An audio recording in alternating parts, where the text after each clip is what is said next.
It's Flix with the Hicks, where we tell you about the movies. We tell you if they're great or if they really stink. Now it's time to start the show. Yeah, now it's time to go. Guess what? It's Flix with the Hicks. Welcome to another episode of Flix with the Hicks. I'm Greg. This is my wife Janet. And each week we review two films that we watched on DVD the previous week. We always review the best film that we watched during the week and the worst film. So this week, Janet got tasked with picking the worst film. Okay. Would you like to tell us what it is? Okay. It's Dr. Doolittle, Tell to the Chief. Okay, it's Dr. Doolittle number 4. All right. It never even went to the theaters, but it was on DVD. Okay. It's a cute little movie, right? Talking animals. At least their lips moved and all that. But the thing is, the original had like Eddie Murphy and, you know, he could talk to the animals and all this. Well, he wasn't even in the movie, okay?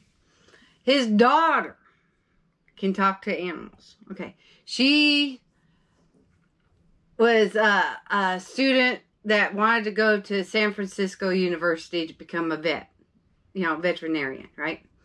Well, her grades weren't all that. She was going in for an interview and all, and because her grades weren't so good, they kind of like, oh, Dr. Doolittle's little girl, you know, oh, you know, your dad's all this, your dad's all that, you know, and just assumed that she was knowledgeable just like he was.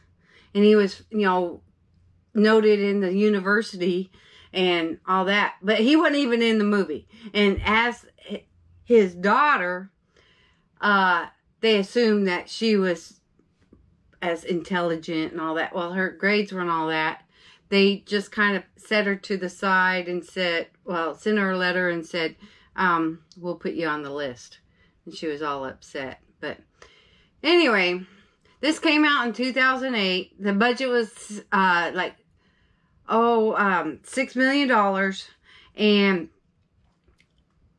it wasn't great. But the story goes, she's helping the president with his unruly dog. President of the United States. Yeah, the president of the United States. They wanted her daddy, but he was out doing expeditions and stuff. And so he wasn't available. But she had to prove that she could talk to animals too. Well, she goes to the White House and spends time with the president, and the dog that he has is like ripping everything apart. It used to be a great dog, and it was a Cavalier King Charles Spaniel. And her name was Daisy. She used to be a real good dog. Now that he's a president of the United States, she's like been tearing everything up and being obnoxious. Well, Kyla Pratt plays Maya, which is Doolittle's daughter, right? It's supposed to help her, you know, help the dog start to behave again. And there's a retreat area, a resort that the president has that's like a zoo. And all these animals and everything gang up on Maya. You know, it's stupid. The whole thing's stupid. It's cute to watch some of the animals, though, like the monkey and all that. But the whole storyline, there's a conspiracy.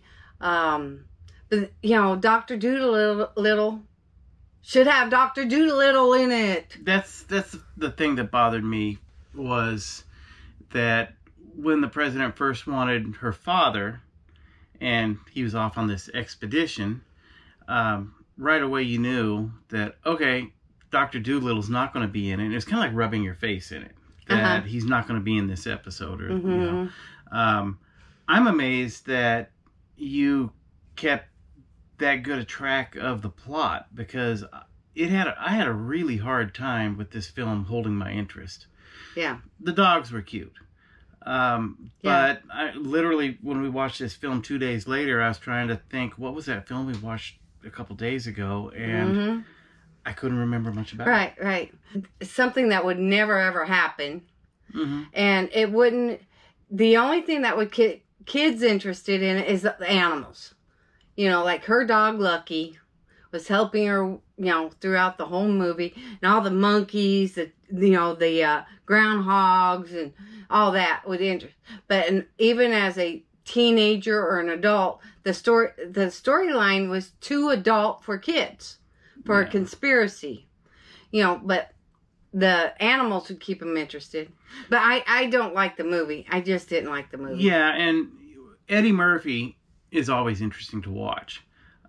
Without this film having Eddie Murphy in it, I just didn't care about it. I just didn't. I mean, even watching it, I was falling asleep. I was, you know, getting up to go do something else for a few minutes and coming back. It was just, I wasn't interested. Right. So, but you know, it's like it came out on DVD.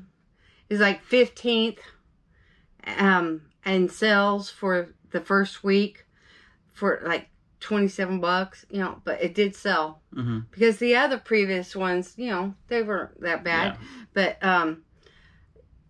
you know, it's just I didn't like it. So 0 to 100, I give it like a 35, 40 maybe. You're being generous. I would give it a 20. Yeah. I just literally was not interested. You know, I wish I was, but I just wasn't. So. Yeah.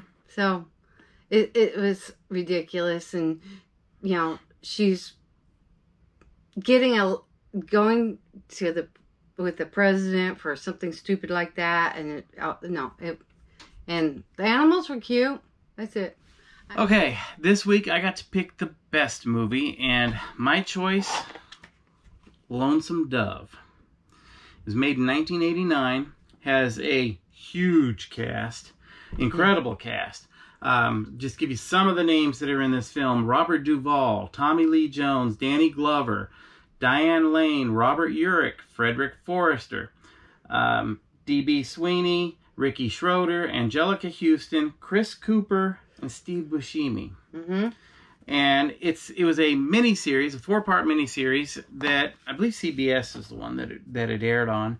It was made for $20 million, and that was their budget. And I have no idea how they stayed within budget, just with all of the famous actors. And right. And there was not a bad performance in this film. It's a long one. It's, I don't know, somewhere between 6 and 8 hours long.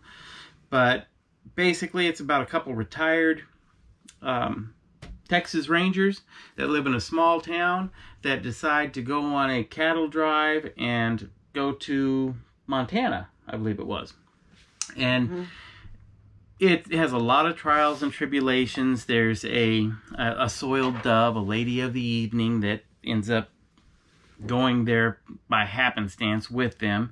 But in this film, Robert Duval, I loved him in The Godfather. I think he was better than than he was a Godfather. It was that good. I don't know that there's a better actor alive than Robert Duvall. I think he's fantastic. He's great. Tommy Lee Jones played his partner in it. He played Woodrow. Robert Duvall played Gus, kind of a fun-loving cowboy who gets joy out of the small things in life. He's teaches by example. And just a wonderful film. Just a very, very well-made film. I could easily watch this 20 more times. There's so many good scenes in this film. And it just, I can't believe they made it for $20 million. That's true. So, that's true. It is awesome.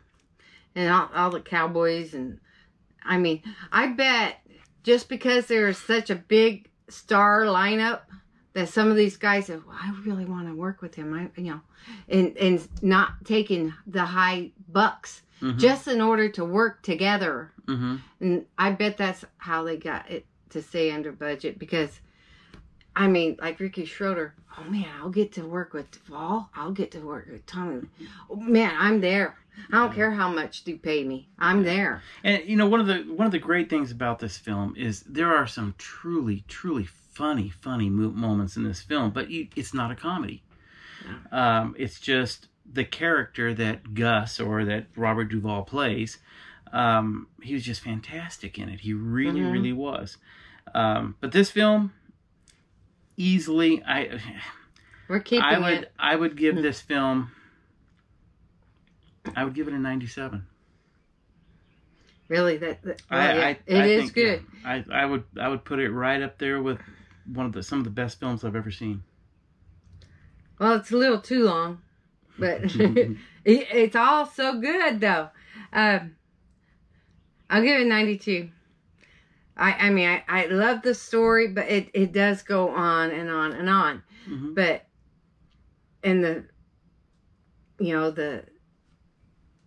girl of the night, whatever, she endured a lot. Mm-hmm. I mean, they harped a lot on her, and they didn't need to. Yeah. But that's the only thing I think, they made her bigger than she should have been. But the story's great. The acting's great. The wardrobe's awesome. And, it's a good flick. And this was an adaptation from Larry McMurtry's novel, Lonesome Dove. And they did a fantastic job of adapting this to the screen. It's a big, large, epic type of film. Mm-hmm. But I guarantee you, I don't think you'll ever find a more likable cast in a film than this one. I mean, just every time somebody new would come in on the screen, it was like, oh my gosh, I really like this actor. And none of them disappointed. Right. None of them disappointed. Just an amazing work. Right. So if you get a chance, definitely check out Lonesome Dove. You're not getting our copy. This is going to stay with us the rest of our lives. So is there anything you'd like to add? Oh, you guys, this is a keeper. And, look at some of the Westerns. Some of them are so good. So good. Yep. And until next time, folks, take it easy. Have a wonderful day and enjoy a good film.